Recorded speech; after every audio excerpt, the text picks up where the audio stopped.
एटा sofa ना खोल पाए छुआ को एत थर मना कर जमा मानना यहाँ मौसी को देवाई अणाई न्यू सोफाटा जमी यहाँ बाली गदा एमती डेगुंट एमाने। नमस्कार जय जगन्नाथ स्वागत कर मौसी रिसेप्शन ब्लॉग को। तो आज ही मौसी रिसेप्शन थिला तो आम संध्यारे बाहर जाइलु रिसेप्शन को।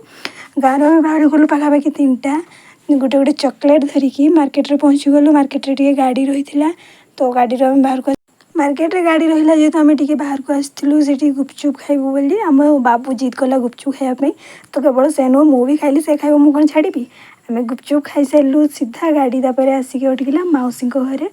मौसी घरे बहुत सुंदर डेकोरेशन होता देखो के सुंदर छोट छोट लिचु लाइट डेकोरेशन तो पूरा समस्ते प्रथम स्टेज आड़ को एंट्री कलु कारण आमको मौसी सहित देखा कर मैंने तो फोटो फोटो 2टा उठेबू ना जाकि हम मौसी रिलेटिव मान सहित फोटो उठाते। हाय हाय कितनी प्यारी नजर न लग जाए मेरी इतनी सुंदर।